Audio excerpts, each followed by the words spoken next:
Hello every one, ഇന്ന് നമ്മൾ സിമ്പിളായിട്ടുള്ളൊരു ബിരിയാണിയാണ് റെഡിയാക്കാൻ പോകുന്നത്. പീലാവ് ബ്ലൂബെറി ചിക്കൻ ബിരിയാണി. ബിരിയാണി റെഡിയാക്കാനായിട്ട് ഞാനിവിടെ 1 കിലോ ചിക്കനാണ് എടുത്തിരിക്കുന്നത്. കഴുകി വൃത്തിയാക്കിയ ചിക്കൻ നമുക്കൊന്ന് മാരിനേറ്റ് ചെയ്തെടുക്കണം. അതിലോട്ട് 1 ടേബിൾ സ്പൂൺ ജിഞ്ചർ ഗാർലിക് പേസ്റ്റും പീലാവ് ബിരിയാണി മസാലയും നമുക്ക് ആഡ് ചെയ്ത് കൊടുക്കാം. ഇതിൽ എക്സ്ട്രാ സോൾട്ട് ഉള്ളതുകൊണ്ട് നമുക്ക് ചിക്കനിൽ വേറെ സോൾട്ട് ആഡ് ചെയ്ത് കൊടുക്കേണ്ട ആവശ്യമില്ല. പിന്നെ ഇതിലോട്ട് ചേർത്ത് കൊടുക്കേണ്ടത് തൈരാണ്. പുളിയില്ലാത്ത കട്ട തൈരാണ് ഞാൻ എടുത്തിരിക്കുന്നത്. 1 കപ്പ് തൈര് ഇതിലോട്ട് ചേർത്ത് കൊടുക്കാം. അടുത്തതായിട്ട് നമുക്ക് ബിരിയാണിയിലെ മെയിൻ താരത്തിന് ആഡ് ചെയ്ത് കൊടുക്കാം. ബ്ലൂബെറിയാണ് ഞാൻ എടുത്തിരിക്കുന്നത്. 1/4 കപ്പ് ബ്ലൂബെറി എടുത്തിട്ടുണ്ട്. ഫ്രഷ് ആയിട്ടുള്ള ബ്ലൂബെറി എടുത്തിട്ട് മിക്സിയിലൊന്ന് ജ്യൂസാക്കി എടുത്തിട്ടുള്ളതാണ്. അത് ഇതിലോട്ട് ആഡ് ചെയ്ത് കൊടുക്കാം. ജ്യൂസ് റെഡിയാക്കുന്ന സമയത്ത് എക്സ്ട്രാ വെള്ളമൊന്നും ഇതിലോട്ട് ആഡ് ചെയ്ത് കൊടുക്കേണ്ട ആവശ്യമില്ല.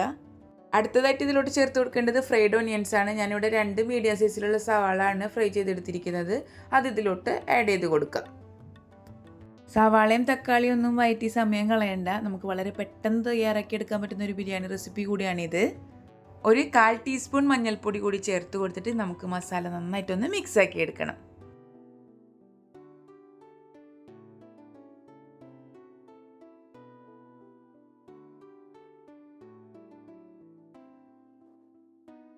അപ്പോൾ ചിക്കനിൽ മസാല ഒക്കെ തേച്ച് കുട്ടപ്പനാക്കി എടുത്തിട്ടുണ്ട്. ഇനി ഇത് ചുരുങ്ങിയത് ഒരു അരമണിക്കൂറെങ്കിലും ഒന്ന് റെസ്റ്റ് ചെയ്യാനായിട്ട് മാറ്റി വെക്കണം. ഞാനിവിടെ ഫ്രിഡ്ജിലാണ് വെക്കുന്നത്. 1 മണിക്കൂർ ഞാൻ റെസ്റ്റ് ചെയ്യാനായിട്ട് മാറ്റി വെച്ചിട്ടുണ്ട്. ഒരു ബിരിയാണി പെർഫെക്റ്റ് ആവണമെന്നുണ്ടെങ്കിൽ 2 കാര്യങ്ങൾ പ്രത്യേകം ശ്രദ്ധിക്കണം. ബിരിയാണിക്ക് എടുക്കുന്ന അരി നല്ല ക്വാളിറ്റി ഉള്ളതായിരിക്കണം. അതുപോലെ തന്നെ ബിരിയാണിയുടെ ദമ്മും പെർഫെക്റ്റ് ആയിരിക്കണം. ഇന്ന് ഞാനിവിടെ ബിരിയാണി റെഡിയാക്കാൻ എടുത്തിരിക്കുന്നത് 30 വർഷത്തെ പാരമ്പര്യമുള്ള ബർദ്ദമാൻ റോസ് ജീരകശാല റൈസാണ്. നമ്മളുടെ ബിരിയാണിക്ക് ഒരു പെർഫെക്റ്റ് മണം തന്നെ കൊടുക്കും ഈ ബർദ്ദമാൻ റോസ് കൈമാരി. 250 ml കപ്പിൽ 3 കപ്പ് അരിയാണ് ഞാൻ എടുത്തിരിക്കുന്നത്. നന്നായി കഴുകി വൃത്തിയാക്കിയ ശേഷം ഒരു 20 മിനിറ്റ് നമുക്കൊന്ന് കുതിർത്തി വെക്കാം.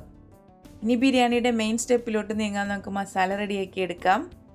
പാൻ ചൂടായി വന്നാൽ നമുക്ക് അതിലോട്ട് ഒരു 1/2 കപ്പ് സൺഫ്ലവർ ഓയിൽ ഒന്ന് ആഡ് ചെയ്ത് കൊടുക്കാം. അതിനുശേഷം ഇതിലോട്ട് മാരിനേറ്റ് ചെയ്ത് വെച്ചിരിക്കുന്ന ചിക്കൻ ചേർത്തിട്ട് നല്ലോണം ഒന്ന് മിക്സാക്കി എടുക്കണം. ചിക്കൻ മസാല ഞാൻ നല്ലോണം മിക്സാക്കി എടുത്തിട്ടുണ്ട്. ഇനി അടുത്തതായിട്ട് ഇതിലോട്ട് ചേർത്ത് കൊടുക്കേണ്ടത് പച്ചമുളകാണ്. നമ്മളുടെ എരിവിനനുസരിച്ചിട്ട് പച്ചമുളക് ഇതിലോട്ട് ചേർത്ത് കൊടുക്കാം. ഞാനിവിടെ ഒരു 5 പച്ചമുളകാണ് ചേർത്ത് കൊടുത്തിരിക്കുന്നത്. ഇനി ഇതിലോട്ട് കുറച്ച് പുതിനയില ആഡ് ചെയ്ത് കൊടുക്കാം. വളരെ കുറച്ച് പുതിനയില ചേർത്ത് കൊടുത്താൽ മതിയാവും.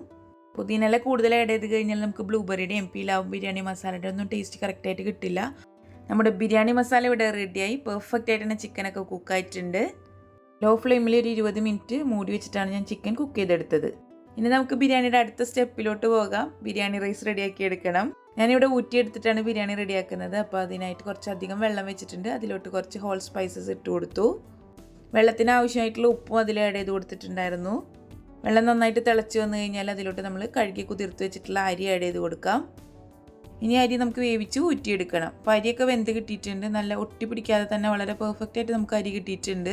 ഇനി നമുക്ക് ബിരിയാണിയുടെ മെയിൻ പ്രോസസ്സിലോട്ട് നീങ്ങാം. ബിരിയാണി ദം ചെയ്തെടുക്കാം. അപ്പോൾ ചിക്കൻ മസാല ദം ചെയ്യാനുള്ള പാത്രത്തിലോട്ട് മാറ്റി കൊടുത്തു. അതിന് മുകളിലോട്ട് നമുക്ക് റൈസ് ഇട്ട് കൊടുക്കാം. റൈസും ചിക്കൻ മസാലയും വളരെ കുറച്ചുള്ളത് കൊണ്ട് ഒറ്റ ലെയറായിട്ട് തന്നെയാണ് ഞാൻ ദം ചെയ്തെടുക്കുന്നത്. റൈസിന് മുകളിലോട്ട് ഗാർണിഷ് ചെയ്യാൻ വേണ്ടി കുറച്ച് പുതിനയില ആഡ് ചെയ്ത് കൊടുക്കാം. അതിന് മുകളിലോട്ട് കുറച്ച് ബ്ലൂബെറി വെച്ച് കൊടുക്കാം. അതിനുശേഷം അതിന് മുകളിലോട്ട് കുറച്ച് ഫ്രൈഡ് ഓണിയൻസ് ഇട്ട് കൊടുക്കാം. ലാസ്റ്റായിട്ട് അതിന് മേലെ കുറച്ച് നെയ്യ് കൂടി ആഡ് ചെയ്ത് കൊടുക്കണം. നെയ്യ് കൂടി ആഡ് ചെയ്ത് കൊടുത്തിട്ട് നമുക്കൊരു കുറഞ്ഞ തീയിലിട്ടിട്ട് അരമണിക്കൂർ ഒന്ന് ദം ചെയ്തെടുക്കണം. അടിയിൽ ഇതുപോലെ ഒരു പാൻ ചൂടാക്കി വെച്ച് കൊടുത്തു കഴിഞ്ഞാൽ നമുക്ക് അടിയിൽ പിടിക്കുന്നുള്ള ടെൻഷനൊന്നുമില്ല. അതിന് മുകളിലോട്ട് നമ്മളുടെ ബിരിയാണി പാത്രം ഒന്ന് വെച്ച് കൊടുത്തിട്ട് കുറഞ്ഞ തീയിൽ അരമണിക്കൂർ ദം ചെയ്തെടുക്കാം. അരമണിക്കൂറിന് ശേഷം നമ്മുടെ ബിരിയാണിയൊക്കെ പെർഫെക്റ്റ് ദമ്മായി വന്നിട്ടുണ്ട്. നമ്മുടെ ബിരിയാണിയൊക്കെ ഇവിടെ റെഡിയായി. ചൂടോട് കൂടിയിട്ട് നമുക്ക് സെർവ് ചെയ്യാം. അപ്പോൾ അടുത്ത തവണ നിങ്ങൾ ബിരിയാണി ഉണ്ടാക്കുമ്പോൾ ഒന്ന് പെർഫെക്റ്റ് ആയിട്ട് കിട്ടാൻ നിങ്ങൾ ട്രൈ ചെയ്ത് നോക്കൂ. ബർദ്ദമാൻ റോസ് ജീരകശാല റൈസ്. നമ്മുടെ പീലാവ് ബ്ലൂബെറി ചിക്കൻ ബിരിയാണി ഇവിടെ റെഡിയായി. നല്ല അടിപൊളിയായിട്ട് തന്നെ കുക്കായി വന്നിട്ടുണ്ട്. വെന്ത് കുഴഞ്ഞു പോകുകയോ ഒട്ടി പിടിക്കുകയോ ഒന്നും ചെയ്തിട്ടില്ല. അടിപൊളിയാണ്. അപ്പോൾ എല്ലാവരും ട്രൈ ചെയ്ത് നോക്കിയിട്ട് ഫീഡ്ബാക്സ് ഒക്കെ അറിയിക്കുക. താങ്ക്